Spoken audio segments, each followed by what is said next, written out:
पिछले ही वीडियो को कंटिन्यू रखते हुए वैदिक साहित्य का इतिहास के स्रोत के रूप में उपयोगिता पर बात कर रहे हैं। तो नेक्स्ट हम देखते हैं कि वैदिक साहित्य का महत्व आर्यों के धार्मिक और दार्शनिक विचारों के ज्ञान में हमारे को प्राप्त होता है। आर्यों के धार्मिक विश्वास, विचार, प्रमुख देवता, उपासना, पूजा की विधि, पूजा के संबंध में उनकी क्या विचारधारा थी, ये सभी जानकारी हमारे को नैतिक नियम, क्या सृष्टि का निर्माण किस प्रकार से हुआ, यह सभी जानकारी हमारे को वैदिक साहित्य में प्राप्त होती है।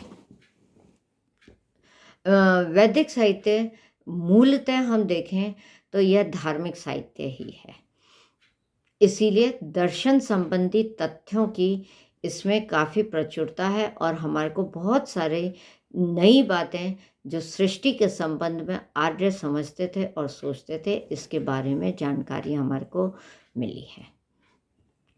आर्यों ने मुख्य रूप से प्राकृतिक शक्तियों की उपासना करी और हम देखते हैं कि वे बहुदेववादी भी थे। उन्होंने उन सभी सृष्टि के उन सभी चीज़ों की उपासना करी जो उनको जीवन देने के काम, जो जीवनदायिनी रही या जीवन देने के काम में आती रही, जैसे अग्नि, वरुण, वायु, जैसे हम वायु का देवता वरुण को मानते हैं, सोम जो एक ये पेय पदार्थ था जिसकी वजह से उनको शक्ति प्राप्त होती थी। पानी के देवता के वर्षा के देवता के रूप में इंद्र की उपासना करी। सूर्य के रूप में उन्होंने विष्णु की उपासना करी। इस प्रकार से कई ऐसे ये प्रमुख देवता थे जो प्रकृति के जो परिवर्तन होते थे या प्रकृति और सृष्टि के जो नए सीज़न को प्रस्तुत करते थे, जिनसे उनको जीवन दान मिलता था, उन सभी को उन्होंने देवता के रूप में स्वीकार कर लिया था। वे यज्ञ, हवन, देव स्तुति, पितृतर्पण, दान, अतिथि सत्कार, ये सारे कार्य करते थे और इससे संबंधित वे यज्ञों को भी संपन्न किया करते थे। ऋग्वैदिक काल में हम देखते हैं कि यज्ञों का स्वरूप जो था वह काफ़ी सरल था। पुरोहित वर्ग का कोई वर्चस्व नहीं था ऐसा। मंदिर और मूर्ति पूजा भी अस्तित्व में नहीं थे, परंतु बहुदेववाद का प्रचलन जरूर से था। और हम उपनिषद में देखते हैं उत्तर वैदिक काल में जाकर के कि आर्य बहुदेववाद से कैसे इस उसमें तो हम देखते हैं ऋग्वैदिक काल में कि बहुदेववाद से एकेश्वरवाद की तरफ या एक परम तत्व जो कि उपनिषद में हमारे को दिखाई पड़ता है, उसकी तरफ कैसे ये लोग आकर्षित हुए, इसकी जानकारी भी हमारे को मिलती है। लेकिन उत्तर वैदिक काल तक आते आते धर्म का स्वरूप काफ़ी जटिल हो गया था और व्यापक भी हो गया था। अब विष्णु और शिव जो थे, शिव को रुद्र देवता माना गया था, ये अब प्रमुख देवता हो गए थे।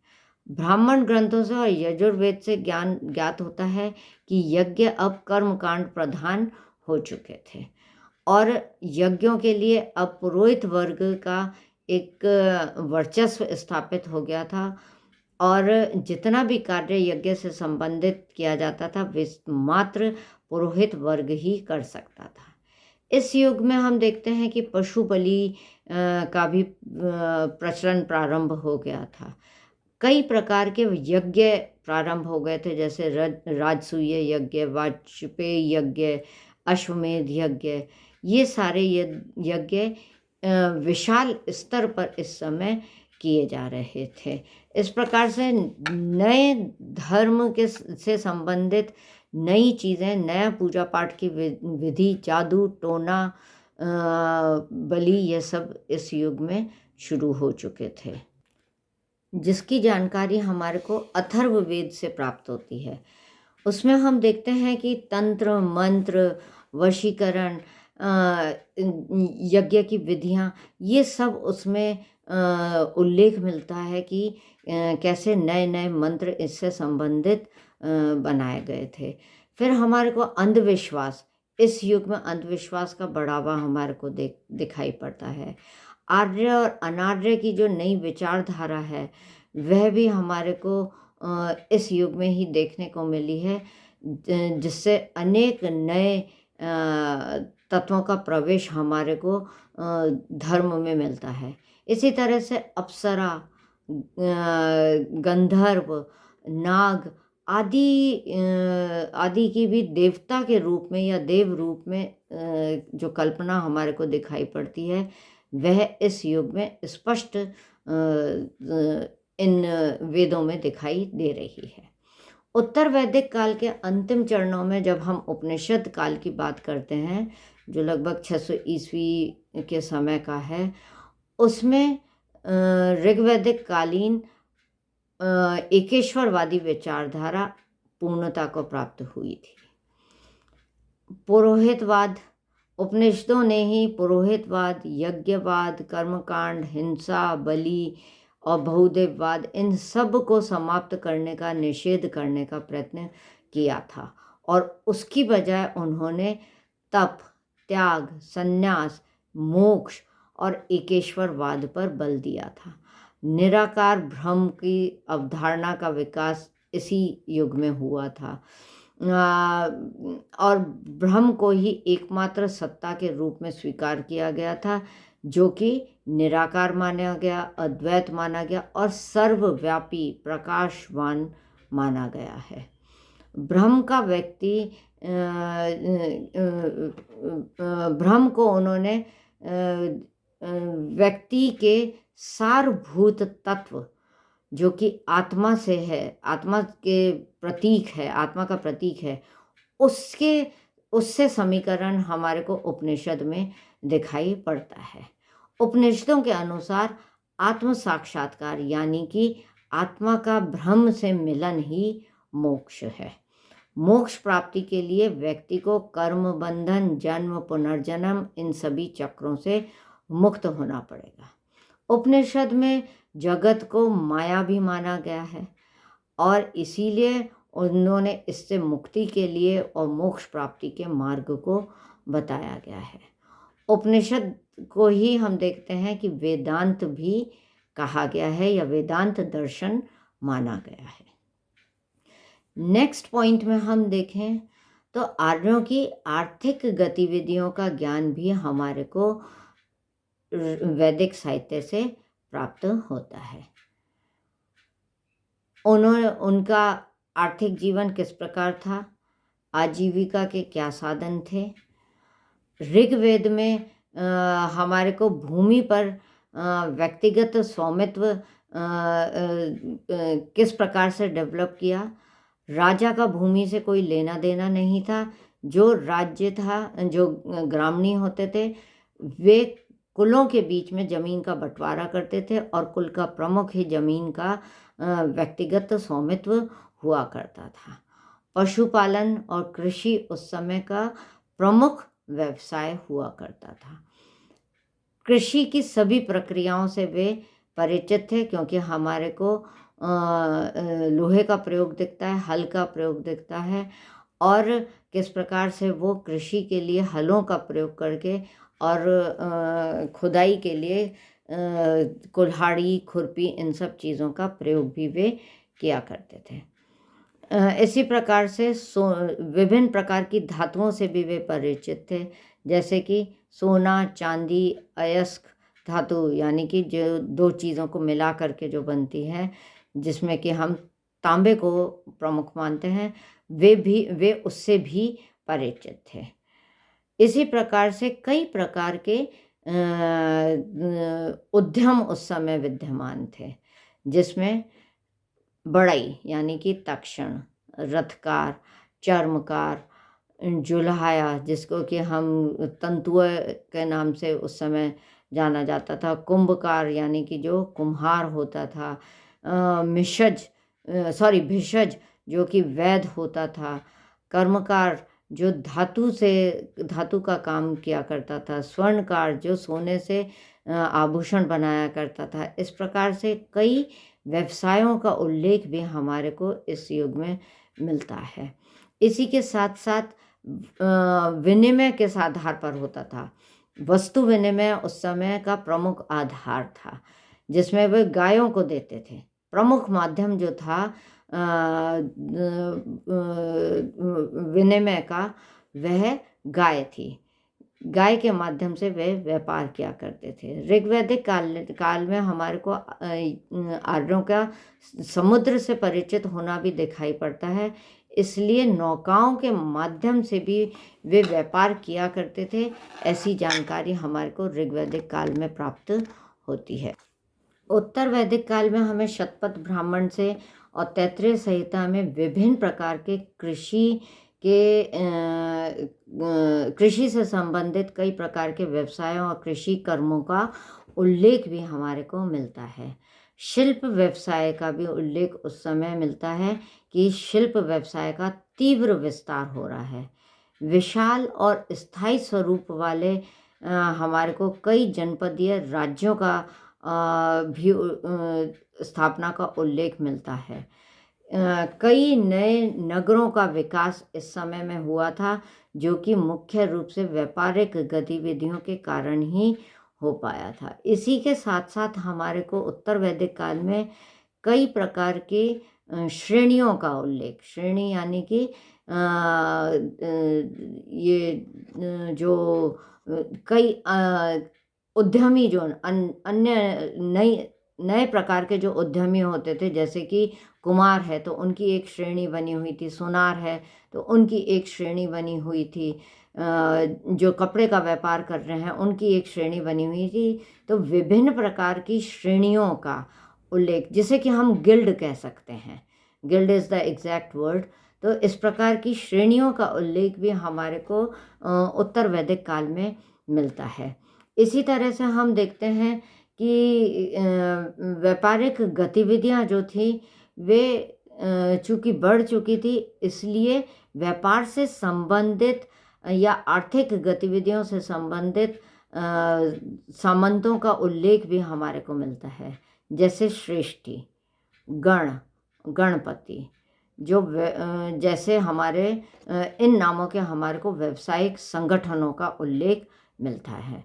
अथर्ववेद के अनुसार वणिक यानी कि जो व्यापारी है, वह अपनी सामग्री के साथ में एक स्थान से लेके दूसरे स्थान पर जाया करता था और विनिमय के साधन के रूप में वे गाय को करते थे। पर हमारे को धातु का उल्लेख या मुद्राओं का उल्लेख भी उस समय मिलता है, जिसमें कि हम निष्क, शतमान और पर्ण, पाद, कृष्णन आदि का उल्लेख हमारे को प्राप्त होता है।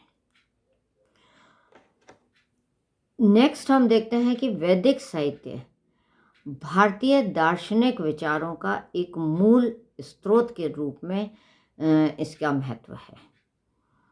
वैदिक साहित्य में विशेषकर से ऋग्वेद, अर्ण्यक ग्रंथ, उपनिषद साहित्य भारतीय दार्शनिक विचारों का मूल स्रोत है। भारतीय दर्शन की कई नई धाराएं, जैसे कि षड दर्शन, जो हमारे को इसी समय में देखने को मिलता है। षड दर्शन की विचारधारा का विकास या बीजारोपण वैदिक साहित्य में ही हमारे को मिलता है। इन षड दर्शनों में हम सांख्य, योग, न्याय, वैशेषिक, पूर्व मीमांसा और वेदांत का नाम ले सकते हैं। ऋग्वेद के हिरण्यगर्भ सूत्र जो है और नासदीय सूत्र में एकेश्वरवाद का और एकात्मवाद का उल्लेख हमारे को मिलता है, जो कि भारतीय दर्शन का परम तत्व है। अर्ण्यक साहित्य में दार्शनिक विचारों का विस्तार हुआ है, जिसका विकसित रूप हमारे को उपनिषद साहित्य में देखने को मिलता है। ज्ञान, सृष्टि की रचना, आत्मा, परमात्मा, भ्रम, कर्म, पुनर्जन्म, तप, संन्यास, मोक्ष, निर्वाण, सृष्टि की अवधारणा, ऋत का नियम, ये सब ऋत का नियम हालांकि ऋग्वैदिक काल का है। बाकी ये सारी चीज़ें, जितने भी ये दार्शनिक विचार हैं, इसका विवरण हमारे को उपनिषद साहित्य में ही देखने को मिलता है। अंतिम उपयोगिता के रूप में हम बात कर सकते हैं कि वैदिक साहित्य भारतीय सभ्यता और संस्कृति का मूल आधार है, और इसको हम प्रेरणा स्रोत भी कह सकते हैं, क्योंकि वैदिक साहित्य के अभाव में हम भारतीय धर्म, विचार, आध्यात्मिकता, सामाजिक संगठन, जीवन दर्शन, संस्कृति, राजनीतिक संगठन, इसकी हम कल्पना तक नहीं कर सकते हैं। भारतीय सभ्यता और संस्कृति का आधार स्तंभ माने जाने वाली संस्थाएं जो हैं, जैसे कि सामाजिक संगठनों में हम वर्ण व्यवस्था, जाति व्यवस्था, आश्रम व्यवस्था, परिवार, 16 संस्कार, 4 पुरुषार्थ, विवाह व्यवस्था, सामाजिक नियम, मर्यादाएं, नैतिक आदर्श, धार्मिक संस्थाएं जैसी प्राकृतिक शक्तियों का जो दैवीकरण किया गया, जिनको देवता के रूप में मान लिया गया, वे तथा बहुदेववाद, फिर उसके बाद में एकेश्वरवाद का जो डेवलपमेंट हुआ, सर्वेश्वरवाद, परम तत्व, धार्मिक क्रिया विधियाँ जो हैं, जिनको हम आज भी धार्मिक पद्धतियों को प्रयोग में लेते हैं, स्तुति, यज्ञ, पितृपूजा, तर्पण, अतिथि संस्कार, नित्य एवं जो हमारे नैतिक नियम हैं, यज्ञ, अनुष्ठान, बलि प्रथा, अंधविश्वास, ये सारी चीज़ें हमारे को वैदिक साहित्य से ही मिली हैं। इसी तरह से विविध दार्शनिक विचार जो हैं, जैसे आत्मा, परमात्मा, ब्रह्म, कर्म, पुनर्जन्म, मोक्ष, ज्ञान, तप, तर्क, संन्यास, इन सब का मूल स्रोत यही वैदिक साहित्य है। अगर आप ध्यान दें तो आज भी विवाह जैसी जो संस्था है, उसमें जब फेरे लिए जाते हैं तो आज भी वैदिक साहित्य के ऋग्वेद से ही मंत्रों का उच्चारण किया जाता है, और ऋग्वेद के साथ साथ बाकी वेदों से भी हमने कुछ ना कुछ ग्रहण किया ही है। इस प्रकार से ये सारे विचार जो हैं वो वैदिक काल में जो स्थापित किए गए हैं, वे आज तक भारतीय समाज का एक अभिन्न अंग बने हुए हैं, और आज भी उसी मौलिक रूप में वैदिक साहित्य से हमारे को प्राप्त हैं। इसलिए भारतीय संस्कृति का निरंतर प्रेरणा स्रोत वैदिक साहित्य ही है, और वही हमारे को आज भी उत्कृष्ट संस्कृति, भारतीय संस्कृति को उत्कृष्टता प्रदान करता है, विशिष्टता प्रदान करता है, और एक श्रेष्ठता प्रदान करता है। इसीलिए विश्व की प्राचीनतम और निरंतरता से परिपूर्ण संस्कृति भारतीय संस्कृति को ही माना गया है। Thank you.